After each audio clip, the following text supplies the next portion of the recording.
Bonjour à tous, une nouvelle vidéo pour les quatrièmes. Donc là, je vais vous mettre donc la correction du petit exercice que je vous avais donné donc à la fin du cours de la précédente vidéo.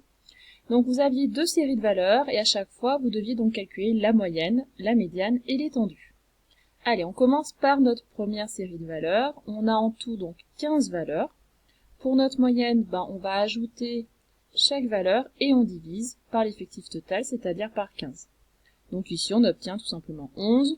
Là encore, pour la moyenne, pensez bien, soit vous me présentez le calcul sous la forme d'une fraction, comme ici, soit vous mettez entre parenthèses, donc 7 plus 9 et ainsi de suite jusqu'à plus 8. Vous fermez bien votre parenthèse et ensuite vous marquez divisé par 15.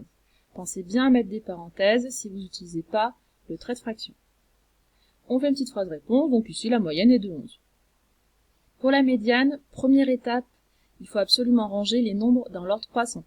Donc on les range dans l'ordre croissant, ne pas hésiter par exemple à barrer par exemple, sur votre feuille au fur et à mesure les nombres dont vous avez utilisés et vérifier à la fin que vous avez bien donc 15 valeurs. Donc pour notre médiane, on a 15 valeurs, donc je fais 15 divisé par 2, ça me donne 7,5.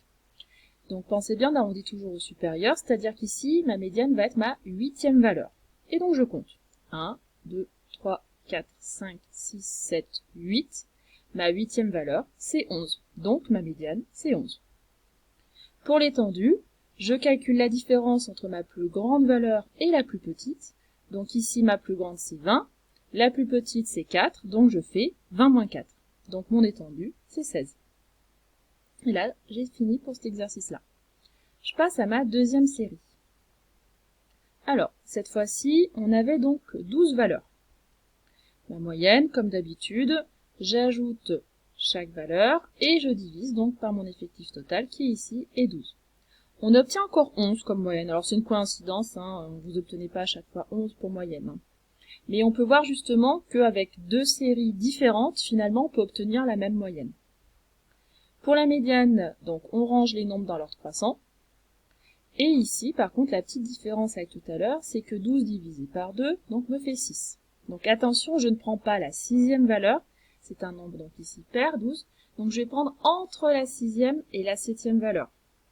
Donc 1, 2, 3, 4, 5, 6, ma 6e valeur c'est 9, ma 7e valeur c'est 14, donc ma médiane va se situer entre 9 et 14. Je peux prendre n'importe quel nombre entre 9 et 14, c'est-à-dire que je pourrais prendre 9,1, je peux prendre 10, je peux prendre 13,5. Après, de manière générale, on prend quand même la moyenne entre 9 et 14, c'est-à-dire qu'on va prendre 11,5 ici comme médiane. Donc on fait bien une petite phrase réponse, on peut prendre par exemple ici comme médiane 11,5. Et on termine avec l'étendue. Ma plus grande valeur, c'est 17. La plus petite, c'est 3. Donc je fais 17 moins 3 et on obtient donc 14. Donc mon étendue, c'est 14. Allez, j'espère que vous avez pu comprendre donc cette correction et puis à bientôt pour d'autres exercices.